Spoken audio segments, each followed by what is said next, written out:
चाहे अमीर हो या गरीब, चाहे नेता हो या राजनेता, नाइंसाफी भला कौन बर्दाश्त कर सकता है। आम आदमी के लिए रिश्ता नाता ही उसका परिवार है और किसी नेता के लिए उनकी पार्टी ही उनका परिवार होता है। और परिवार में ही अगर षड्यंत्र रचा जाए तो ये बर्दाश्त से बाहर है। और ऐसा ही एक वाकया सामने आया है झारखंड से।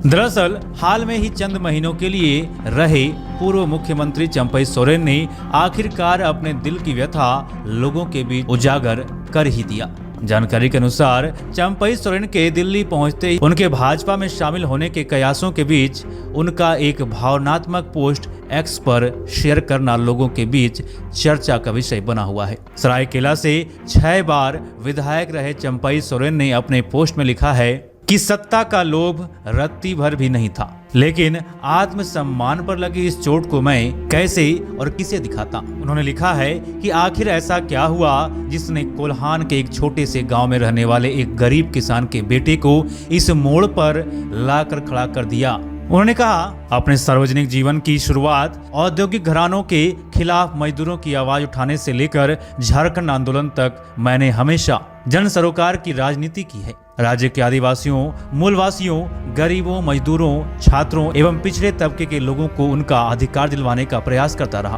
किसी भी पद पर रहा अथवा नहीं रहा, लेकिन हर पल जनता के लिए उपलब्ध रहा। उन लोगों के मुद्दे को उठाता रहा जिन्होंने झारखंड राज्य के साथ अपने बेहतर भविष्य के सपने देखे थे। इसी बीच 31 जनवरी को एक अभूतपूर्व घटनाक्रम के बाद इंडिया गठबंधन ने मुझे झारखंड के 12वें मुख्यमंत्री के तौर पर राज्य की सेवा करने के लिए चुना। अपने कार्यकाल के पहले दिन से लेकर आखिरी दिन 3 जुलाई तक मैंने पूरी निष्ठा एवं समर्पण के साथ राज्य के प्रति अपने कर्तव्यों का निर्वहन किया। इस दौरान हमने जनहित में कई फैसले लिए और हमेशा की तरह हर किसी के लिए सदैव उपलब्ध रहा।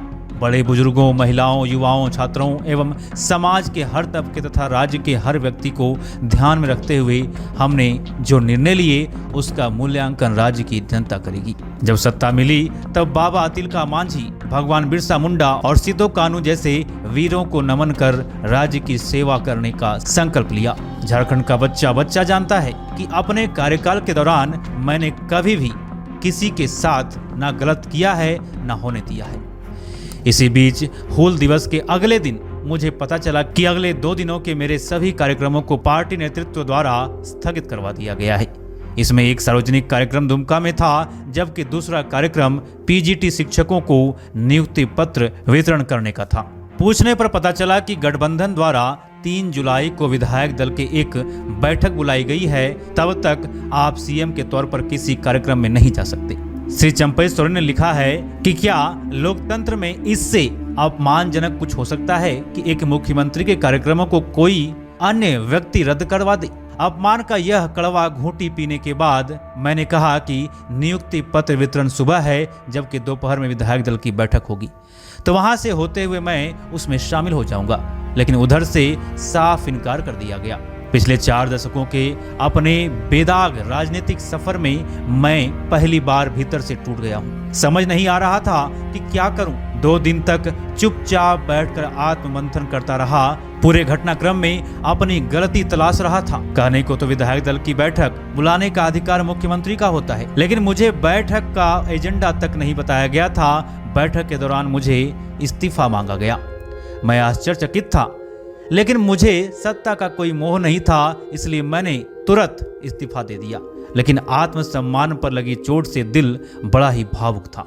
देखिए, हमने बोल दिया जहाँ पर अभी है वहीं पर है। लेकिन आपको मुख्यमंत्री पद से हटाने के बाद झारखंड मुक्ति मोर्चा के कई विधायक नाराज थे कि परिवारवाद को खत्म करके चंपई सोरेन आ गए हैं, अब उन्हें हटाया जा रहा है। बड़े नेता हैं आदिवासी। सर, एक बड़े नेता हैं आप आदिवासी, आपको हटाया गया, क्या आपकी नाराजगी है हेमंत सोरेन से या जेएमएम से? आपको लगता है कि नहीं हटाना चाहिए था, चुनाव आपके उसमें होना चाहिए था?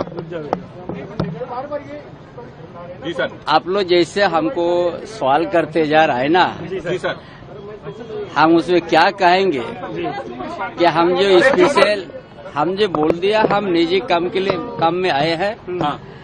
और हम जहाँ पर है वहीं पर है। कलकत्ता चंपई साहब